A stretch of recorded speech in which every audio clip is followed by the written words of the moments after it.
Hey Blades fans, welcome back to Hertz Arena and another Florida Everblades pregame show, round 2 of the Kelly Cup playoffs, and we just had game 1 last night. I'm Hannah Jo Groves alongside Jake Maurice. Jake, the Blades were able to take game 1 5-3 over the Orlando Solar Bears. What did you like from the Blades yesterday? Well, I really liked the first 40 minutes, right? Especially that second period, 4 goals, 2 power play markers. Blades were more disciplined than their opponent, better with puck possession, getting pucks through, getting net front traffic, and those first 40 minutes, great. The next 20, not quite so much, but They were able to get the win, and that's what matters the most, is they have the 1-0 series lead. We'll get to Orlando coming back, but the Blades are kind of doing the stuff that we've been asking for a little bit now. They actually came out, got the early lead, got a point on the power play, which is something that we've really been looking for. Anything specific that you feel like really led them to succeed in those areas? Well, on the power play, they got in tight, right? Both their goals came from down low near the net. Lansdale getting a great shot in from a tough angle, and then Gasevich, nice tip at the side of the net off a good setup. So that's exactly what you want. You want those guys to get in tight towards the net, not be forced to the outside and taking shots from distance. Florida on the other side on their couple penalty kills in yesterday's game. They did a great job of keeping Orlando to the outside, and then in terms of the 5-on-5 kind of stuff, they were getting shots from distance with guys out front of the net to screen the goaltenders, chased John Gillies out of the crease in the second period, which isn't something you see a whole lot, especially from a guy who was coming off a shutout in Orlando's last game. So things feeling really good for Florida in a lot of ways through those first 40 minutes. Certainly a lot of positives, but as always, there's still room to improve. Still room to improve. So Orlando was down 5-0 at the start of the third and came back, got 3 goals in that third period. Jake, was that Orlando kind of finding its way? Was it Florida taking their foot off the gas? Maybe a mixture of both?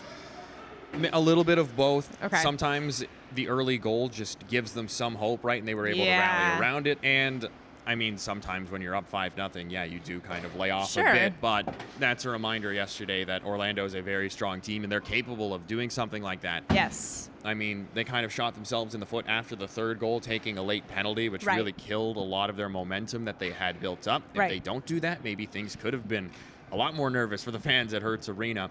But it's a good reminder for the Everblades that no game is over until the clock strikes 0 at the end of the third, or as we saw in the first round, past that into overtime.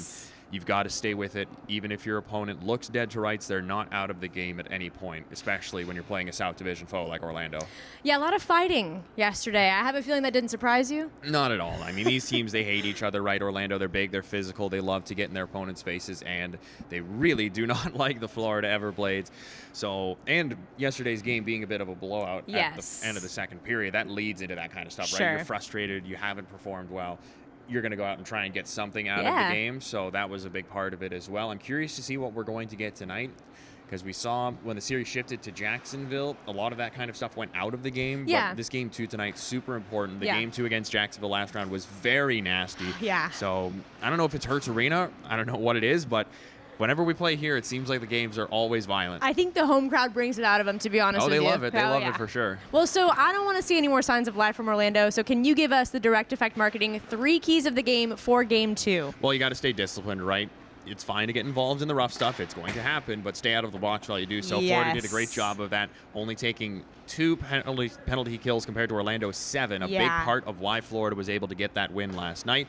Second off, net front traffic. Both teams used it well to get their goals, right? 4 defensemen, 2 from each side, scored goals, and all of them were shots from the point with the guy out front screening the goaltender. And then finally, no layoff, right? You can't afford to take the foot off the gas. You get a lead, you build it up, and then you keep it as what it is. Don't let Orlando back into the game. Orlando, who came back from being down 2-0 and won in game 7. This is a team with a lot of fight. They got to keep their foot on the gas. They absolutely are. Then literal fight and figurative. So you've really got to be ready to go. Exactly. Did want to share that head coach of the Everblades, Brad Ralph, did get his 100th postseason victory. He's the first coach in the ECHL to get to that point. I know we talked a little bit about it yesterday. Jake, can you get more specific about his contributions to the success of this team? Well, I mean, 3 banners up in the rafters, has never missed the playoffs in his ECHL career.